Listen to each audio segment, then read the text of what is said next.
And now it's Deborah Kobylt Live. Hi, everybody. Thanks so much for joining me today on Deborah Kobylt Live. And oh my goodness, look at the panel of friends that are joining me today. First, let me introduce Catherine Gray, my friend, the ultimate female connector, also producer and executive producer of this incredible documentary that's really getting lots of accolades at film festivals all over the country. Show Her the Money. And that then brings us to award-winning actress, my goodness, Sharon Gless. I am so honored to have you joining us. You also star in the film. You're also an executive producer in this documentary. And of course, we all know you from Cagney and Lacey, among other incredible bodies of work that you've done throughout your career. And Dawn Lafreeda, maybe we should raise our hands. So there you go, Dawn Lafreeda. Really, what a feat, Dawn. You've got quite a story. You are the largest female restaurant franchisee owner in America. And shall we say you own 80 Denny's restaurants and counting. Ladies, thank you so much for joining me. Oh, thank you. Great introduction, DK. Okay. Ladies, should we say we practiced that before I went on? I said, oh my God, that's like a mouthful. Am I going to get it right? And I got it all right. And I got it right. I'm absolutely thrilled. Catherine, we're going to start with you, since you're the one who put all this together, and I thank you for that. Tell me a little bit about Show Her the Money. And since the day I've met you, you've always been interested in female funding and funding projects and businesses for women. That's always been very important to you. And you really are a terrific connector. Catherine will call me and say, Deborah, you got to know this person. You got to know that. And I thought, wow, that's a rarity, but you're very genuine. Please tell me about Show Her the Money. Thank you so much. What a kind introduction. I appreciate it. You're a dear friend, and I really appreciate you having us on today to talk about Show Her the Money, because it's a really important film that we're taking on a 50-city tour around the world to enlighten women about, well, what is venture capital? Why is it so important to our future as women and to the power and to the planet at large? And so we made the movie, all of us, as executive producers, along with Wendy Ryan and Diana Grestichek, our other executive producers, to, like I said, inspire and enlighten women. Well, what is venture capital and why would they want to be a part of it, either as an investor or to get funding from it? So, we do an engaging storytelling way to have them understand what it is and how exciting it is, how it impacts what we're going to see in the future for products and services.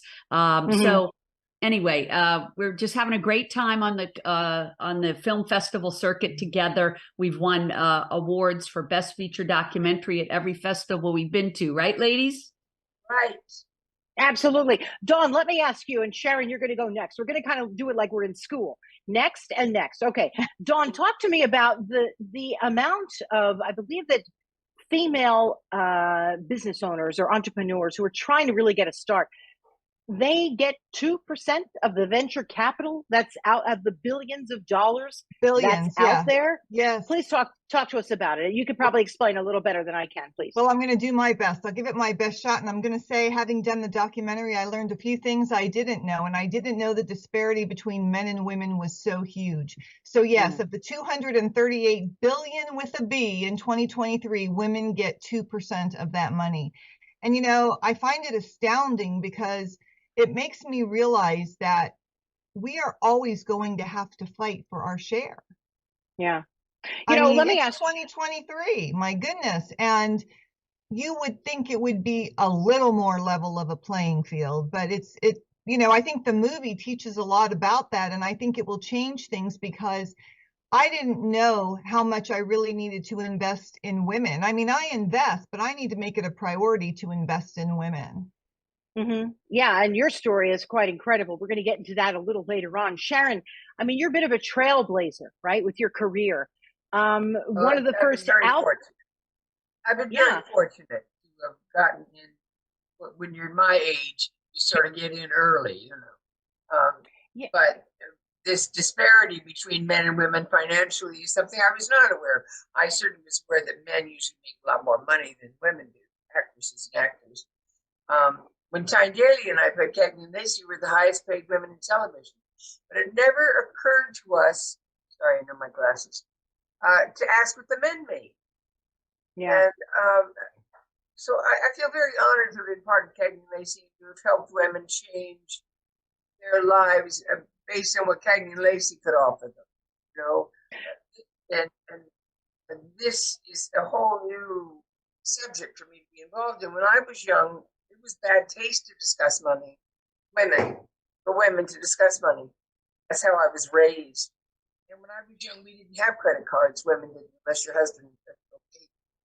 So I'm learning with these two stellar women now about this problem I was not aware of, the disparity.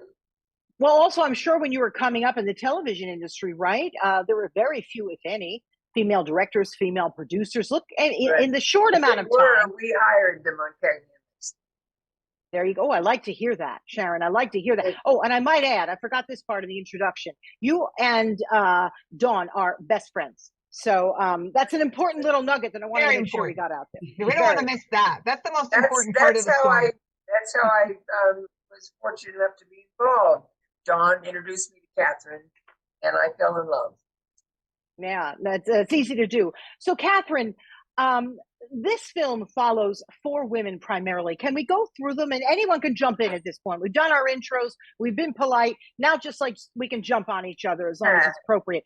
Tell me a little bit about the women in this film, the women who are trying to launch their businesses. It was incredibly interesting, I have to say it. I watched it one evening in Santa Monica. I brought my husband. He was so taken aback by how well it's done and also how much he didn't know, how much he didn't realize. You also followed it with a panel, and I know you're doing that around the country and around the world.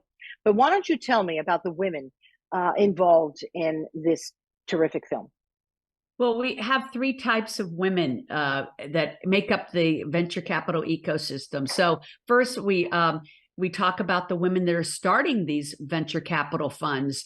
They're like the real rock stars, you know, they're the unsung heroes that nobody even knows are out there raising, you know, 25, 50, $100 million to invest in women. So they're my heroes. They're in the film. Yeah. Then we also have the women who are their investors, like Dawn, who's featured in the film. Without the angel investors, there'd be no funds. We're encouraging more women to invest in these female-founded funds. This is what's going to help solve the problem of us getting only 2%. And then the third sector of women we feature are the entrepreneurs, the women with the great ideas and innovations that are getting funding from these female-founded venture capital funds that otherwise wouldn't be getting funding. So it's how those 3 sectors of women intersect to make up the venture capital ecosystem and how fascinating their stories are, each and every one of them. The women, the female-founded venture capital funds, can you give a shout out to them? Because they're one in particular, right, is a young woman, and that is very important for the future. Like, we need to get into the universities, which I know you do, and talk to young women about not just wanting to get into business, but to, in fact, get into the heart of business, which is venture capital, because that's really where it all starts, right? To provide money, and that's where a lot of our power base is.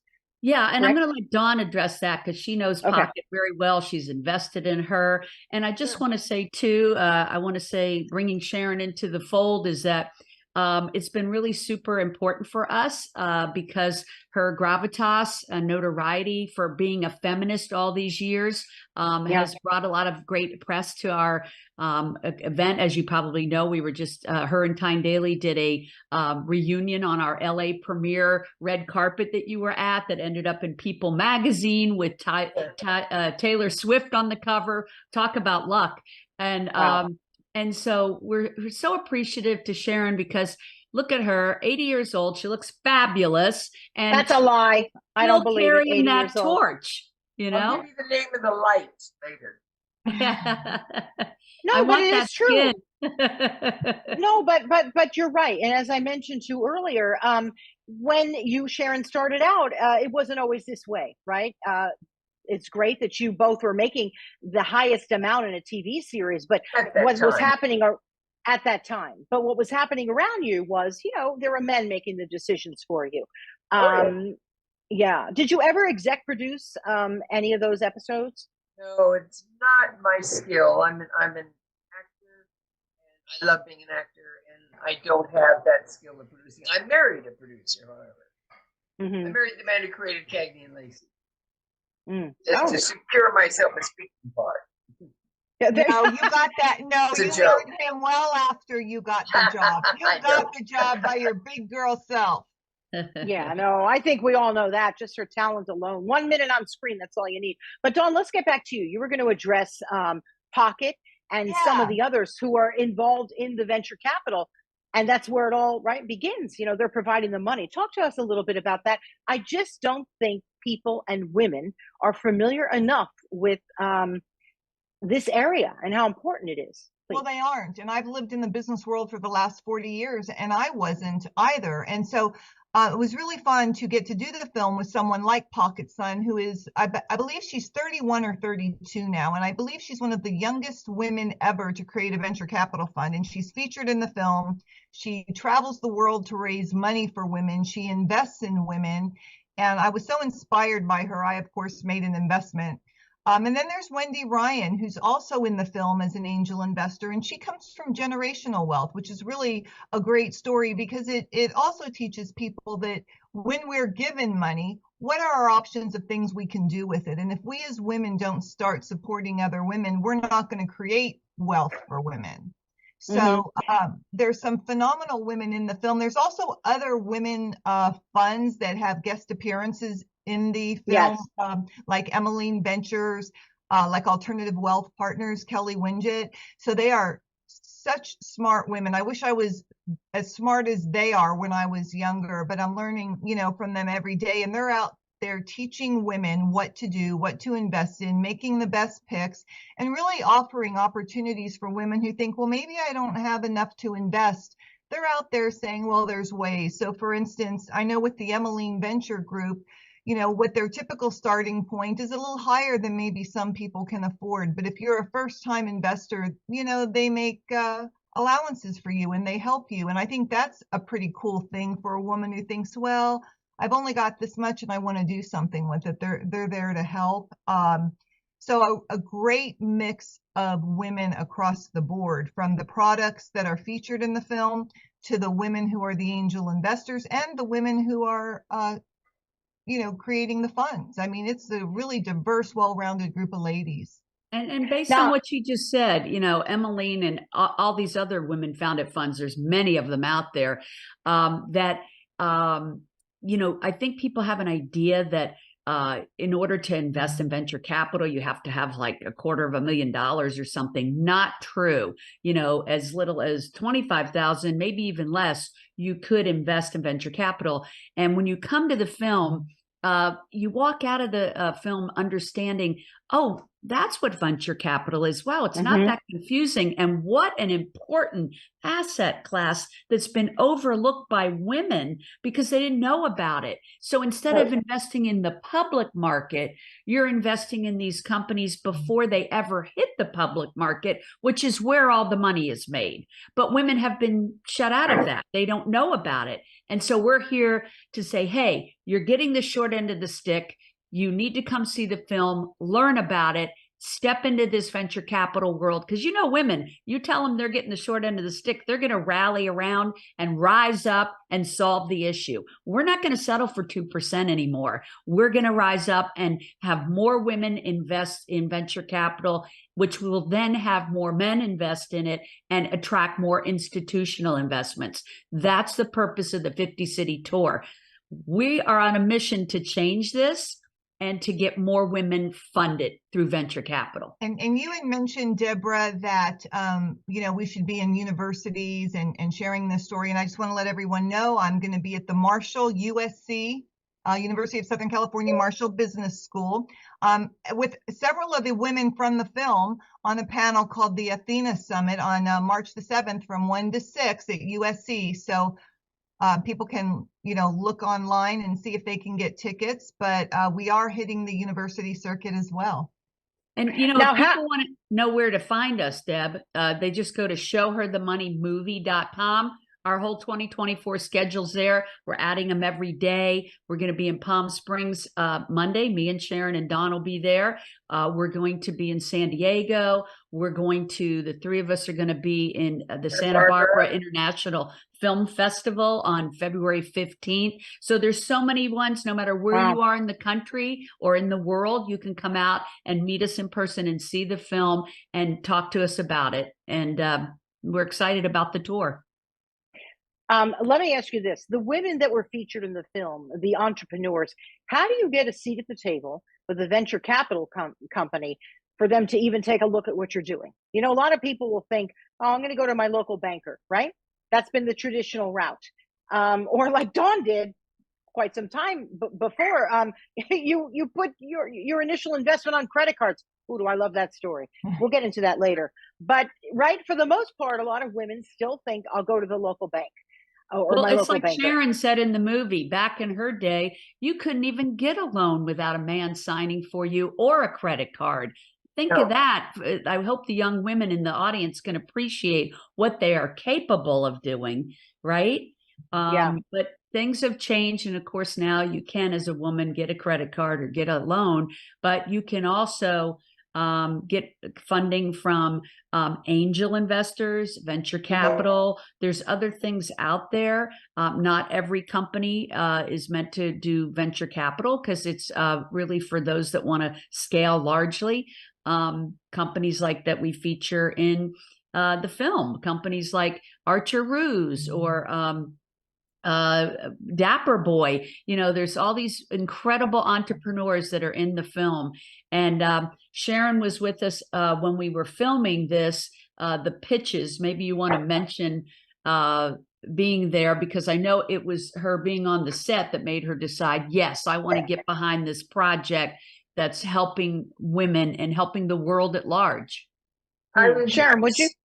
Yes, I was so very, first of all, I want to remind, Catherine reminded me, women my age are making their wills.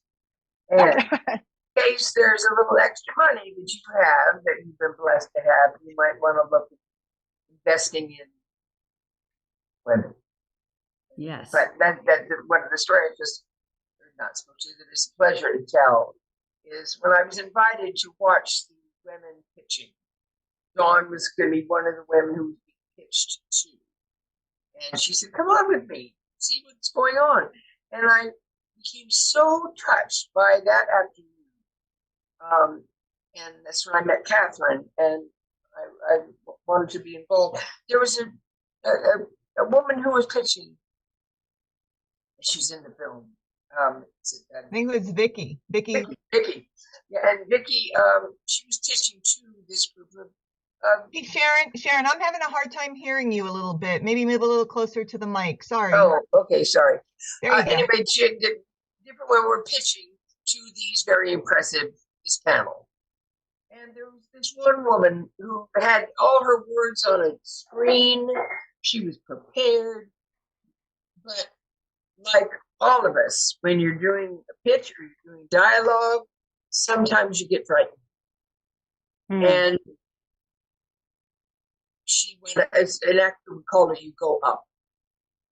An actress, Deborah, you know the term going up, you just go blank. And I could see her words, you know, but I couldn't tell her I'm standing behind the bar. And she was so gracious and so tender and so, and I don't mean weak. I mean, she was like you just wanted to hold her. And I told her later how impressive she was. And she did eventually get a backer. Oh, wonderful. Yeah, it was a vulnerable moment for sure for this her. This vulnerable moment is what got me to go to Catherine and say, I totally get this. And I'd like to be involved just in any way. Yeah. And I remember, Sharon, you saying, you know, I'm feeling a little disillusioned by the world, but I came and saw these women with these great ideas and innovation pitching their hearts out. And it gave her hope, like, hey, we have a great future ahead. And we do. If we fund women and all their amazing innovations, the world will be a better place for women's health, for the environment, for the planet at large, all these ideas and innovations that right now are sitting on the sidelines, you could invest in. And hello, by the way, not only are you making an impact, but it can be very lucrative as well. And that's the beauty of it. You know, last night when we were discussing, you know, this interview that I was going to be doing, we were talking about the world of tech. A lot of women still are not into the world of technology. Is it that they're not getting the funding? Is it that there's not as many women interested in developing something in tech, which I don't think is the case.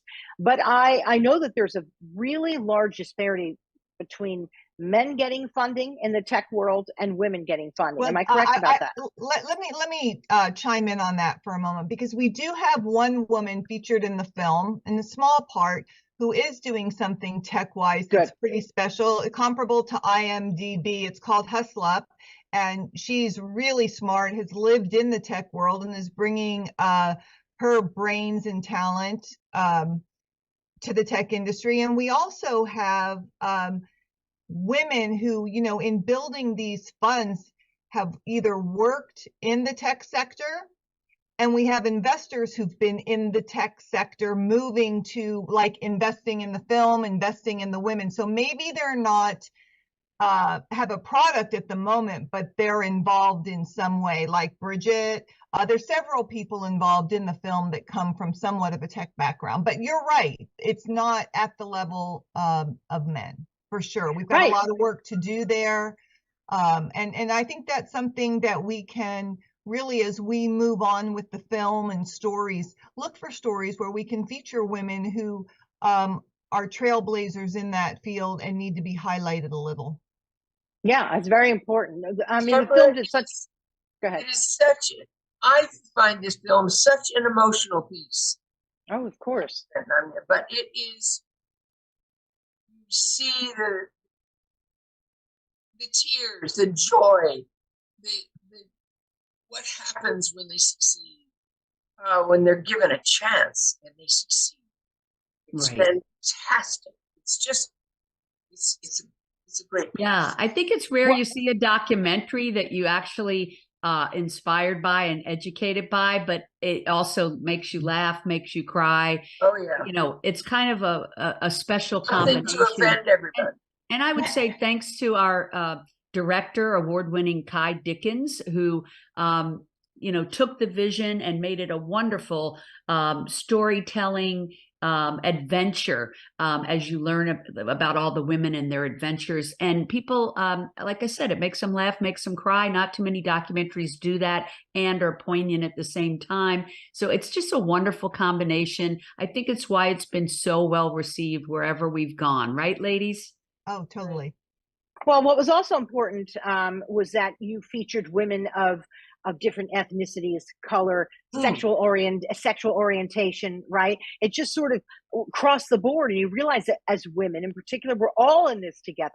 And I think that that's a very, very important that you spotlighted in the film. And, you know, to your point, you said in the future, you may be highlighting women in tech, other women in tech, because you've already done that, and other areas where women are looking for money.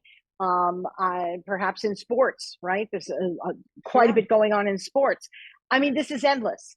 So let's say, again, I'm an entrepreneur. I want to look for funding, go to venture capital firms, particularly women-led venture capital firms. What would I do? And the second part to that question, I'm somebody who wants to study and learn more about how to get into venture capital. What would you advise people on both of those ends? Well, on our website, we do have a resources page about workshops and women-founded funds. So showherthemoneymovie.com does have the resources page. One of the most important things, if you're looking for venture capital, is to make sure, like, each one of them has a thesis. Like, for instance, Emmeline is really focused on women's health. If your product doesn't fall in that category, that's probably not who you should talk to, because you don't want to waste their time and you don't want to waste your time. I know Pocket mostly focuses on the beauty industry. And so you have to find a fund that focuses specifically on what it is you have, consumer product goods or tech or whatever. And you did mention, do women create as much tech as men? They absolutely do. There are so many women in tech brilliant innovators. You think about the world and it's 50% men and 50% women. Women have 50% or more of the brain power. So, of course they're innovating all these technologies. That's the whole point. It's why it's ridiculous they're getting 2% of the funding in venture, because all those billions of dollars should be going also into funding women's ideas and innovations. And then, Dawn, do you want to chime in about I do. Learning about being an angel investor, because you're great at that, and how you transitioned into venture and how it's like a mutual fund. Yeah, so I've played all the roles. I was a founder, now I'm an investor. But one of the important things for these women who have ideas and products is they really do have to learn how to put together a pitch deck. Yeah. They need to be able to tell their story in a way that the investors say, I want to get behind this person. And what I learned in the Pitch Fest, and I did a show called Entrepreneur Elevator Pitch, where you had 60 seconds in an elevator to pitch your idea, and we'd either open the doors or send you down. These women who did the pitch, they knew everything about their company. There wasn't a question I asked them that they couldn't answer. So you've got to be prepared. You've got to know your product. You've got to know the potential for an investor.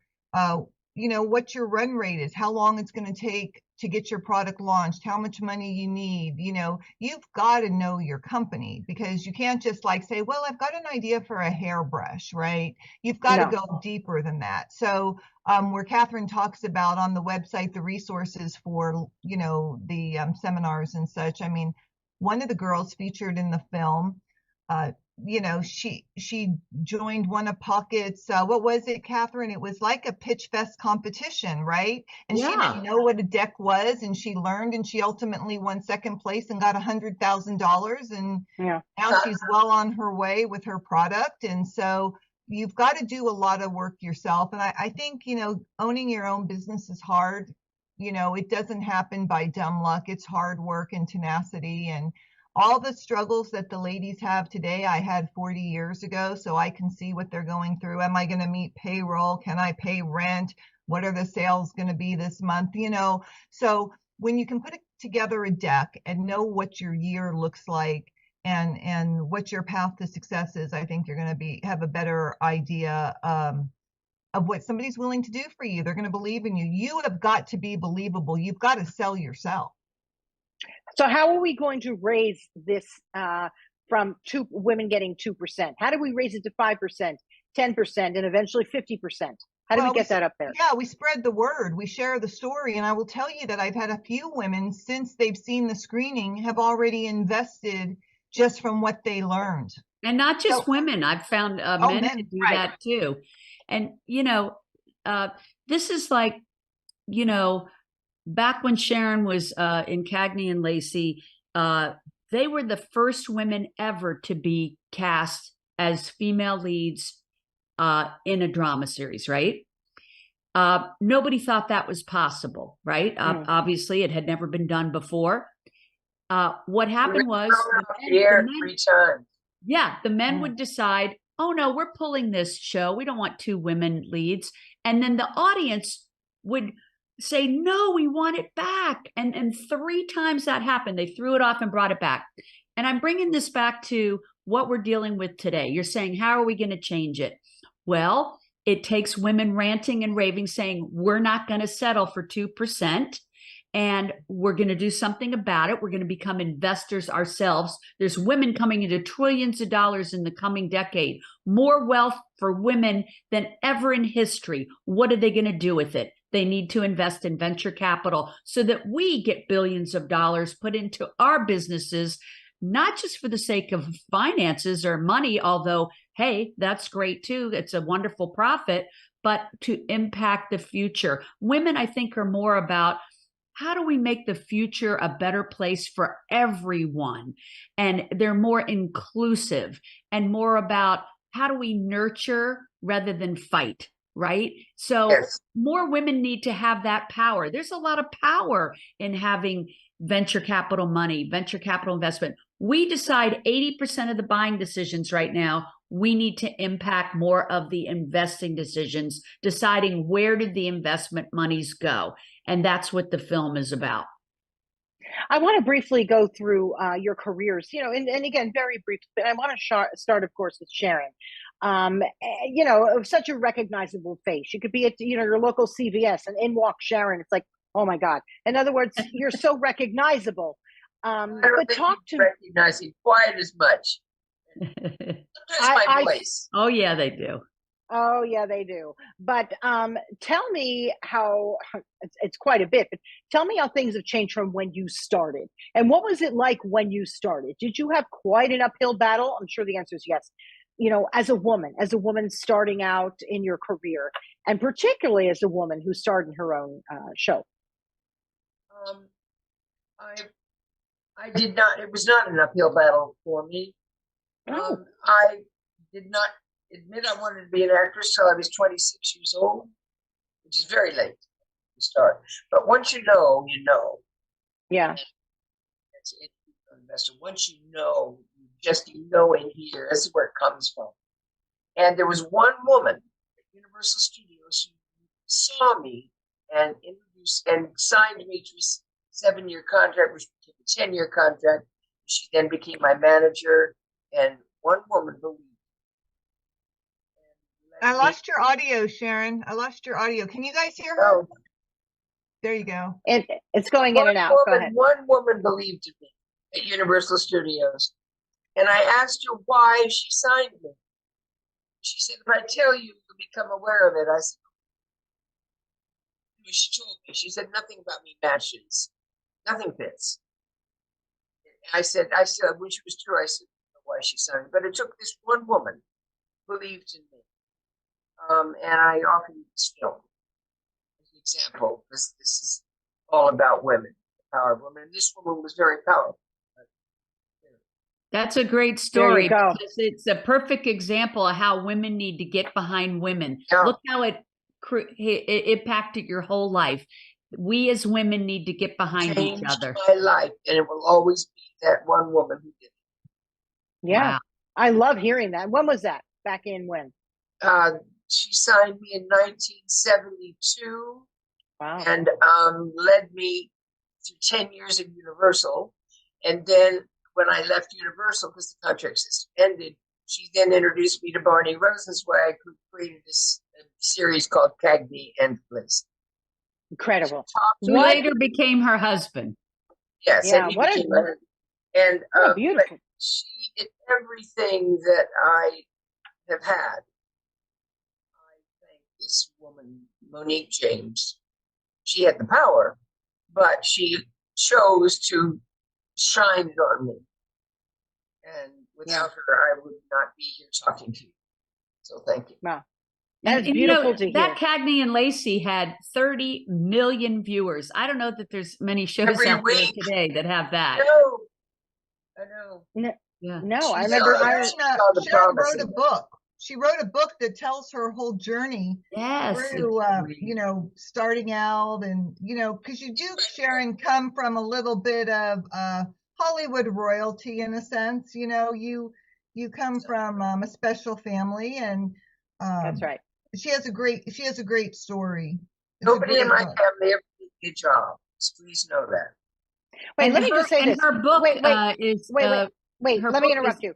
Yeah. Let me interrupt you. Sharon, whatever's going on with your microphone, because I'm trying to let it go, but it is almost getting worse. Can you either plug it in more, or I'm not sure where the disconnect is. I don't know where there's a microphone. Okay, well, so Sharon, it's coming.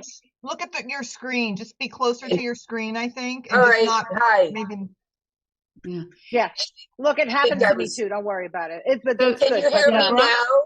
Can you hear me now? Yes, oh, okay. Beautiful. I'm so sorry. Anyway, it was this woman. So thank you.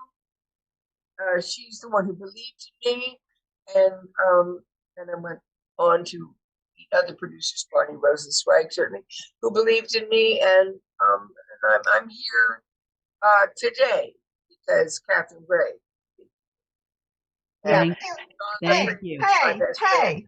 And your best friend, Don Lafreeda, brought you in. Brought me to It's pitch. No, we're all here because of Catherine Gray. That's the truth. I'm here because of Catherine. Everybody's we're all here because of Catherine.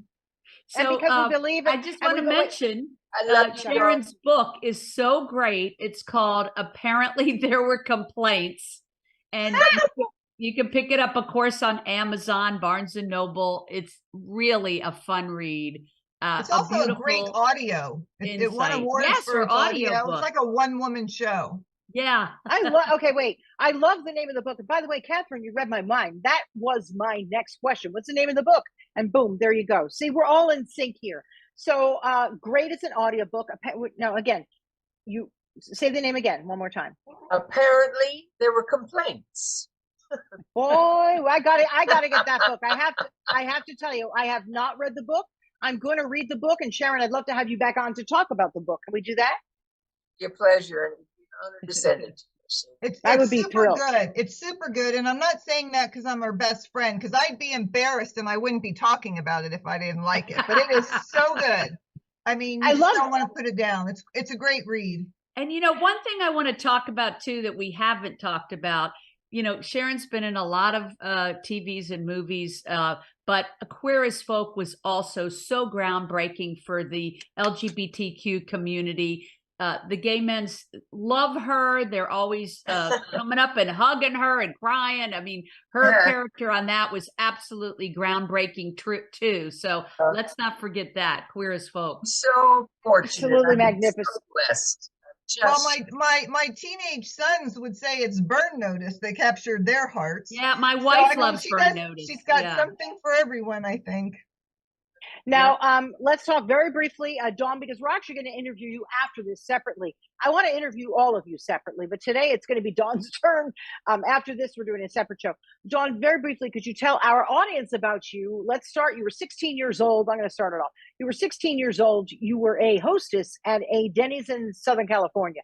That's right. How did you end? Go ahead. Yeah, I grew up with very humble beginnings, and I knew that if I wanted a car or I wanted anything, I was going to have to work for whatever I wanted. So I got this job as a hostess at Denny's, and I realized that it was the servers making all the tips. And I had begged my manager, oh, please, let me be a waitress. And he's like, oh, no, you're the best hostess we've ever had. I can't let you be a waitress. I said, look, this is when my negotiating started. I said, look, I'll make a deal with you. If you let me wait tables on any shift, I'll still be your hostess on your busiest days. Well, he let me do it. I did both. I became the best waitress, and pretty soon I was no longer the hostess. So I was moving up in the world. And I knew from a young age I was going to own my own company. I don't know how I knew, but I knew.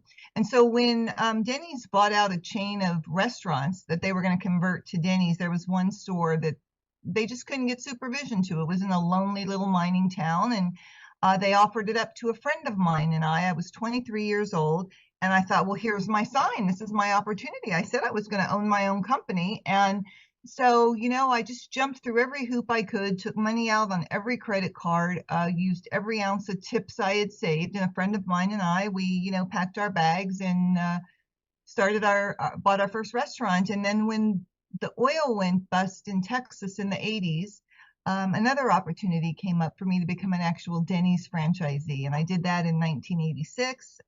Wow. Bought out my partner, and then I built a little mini empire. It's not a little. All Denny's. All Denny's. Yeah. This is not a little mini empire. This is a massive empire, and it's quite extraordinary. And later on in our second show, we're going to have you talk about, growing up, because you had really, really tough times. You managed to make it something that you took with you throughout your life and made you stronger. You've got two college-age sons, you and your partner, which is beautiful. And Catherine, let's talk about you. You are married. Let's talk about you and your interest in business. Have you always been interested in business, particularly female-led business? I've always been an entrepreneur, and I'm kind of always for the underdog. So whether it's been championing the LGBT community and the women in that, or the, in this particular case, women founders, it's just always been a passion of mine, a calling of mine, whatever you want to call it. My purpose on the planet is what I'd like to think, and just passionate about it. Want to, undo the wrong that's being done and make things better for women. That's the way I see it. I have to say, if there's an event happening or something going on, there's always a text I'll get from Catherine. Are you going to be going? And what's inevitably my answer? Why? What are you talking about?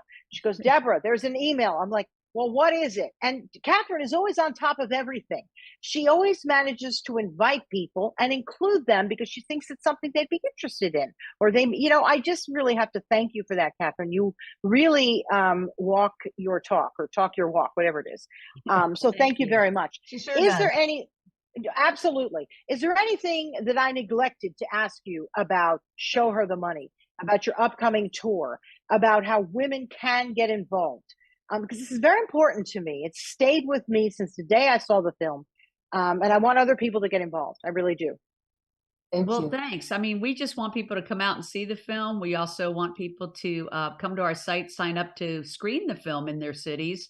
And of course, like you, we both do our UBN podcast. So my podcast, Invest in Her, is always filled with lots of amazing women and their stories, and they're either founders or they're funders. So it's a great resource for people to, listen in and enjoy these incredible women. I am so fortunate to get to interview them every week. So yeah, just to support our film and our podcast, and just to support another woman, really.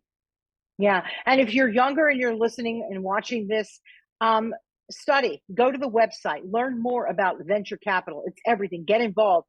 And if you've got some money to invest, once again, go to the website. You can learn an awful lot by going to your website. Give a shout out to the website, please. Showherthemoneymovie.com. And also my other website is sheangelinvestors.com. Mm-hmm. And your podcast, shout out to that. Podcast is Invest in Her, of course. Of course. But the title's not of course. No. Sharon, anything you'd like to tell us as we let you go? Any upcoming projects? Of course, this is a big project. No, this is my current project. Thank you. Good. All right. Well, Well, wait a minute. I do want to say that Sharon had a film she did a cameo in Pierce Brosnan's new film, which she got wonderful reviews for, the filthiest scene in her career. So everybody should watch it. Oh, we got to see that. How vulgar my best friend can be. Oh, yes. and she didn't want to mention that? I love it. We're all going to go out and see this. Oh, I love it. Thank you. And I'm glad you're so involved in this project, because it's true. You walk in the room and it's like, wait, I'm listening. You've got my attention, which is terrific. Dawn, anything else you'd like to tell our audience, particularly about investing, about not giving up, about using hard times to move you forward? Oh man, I have so many stories I could tell you, but I do think at the end of the day, it really is, don't give up on your dream. And, there's many times you think in your career of throwing in the towel, but you always get through it. There's always a way. There's always someone to help. And I think the biggest piece of advice I could give to anybody is never be afraid to ask for help. People want to help you more than you realize that they do. Whether it's through a mentorship, it's running ideas. How do I get out of a bad situation? Don't be ashamed. Ask for what you need. Mm-hmm. Beautiful. All right, everybody, please Show Her the Money. Check out their schedule. Got to see this film. And please, ask questions. Get out there and learn more about venture capital and women. And that's really all I have to say. I'm really honored to have you both, all three of you, on our podcast, and you could hear our conversation and see our conversation on audio and video, all platforms of Deborah Kobylt Live. Thank you for the recent nomination for Journalist of the Year for my show. I really appreciated that. It was up. Congratulations. Yes. No, thank you. I was up against all the newscasters in LA and even some that are, international and national. So I was honestly thrilled to even be at the table. So thank you very much. Oh, you deserved it. Thank you so much. Bravo. Thank you. And I look forward to talking to you all again, to perhaps seeing the film again, and, reach out to these ladies also on social media. Thank you very much. Thank you, Deborah. Thank you, Deborah. Catherine, Sharon, and Dawn for being with me. And Dawn's about to do a costume change, and she will be joining me for a separate show. Thank you. And fabulous out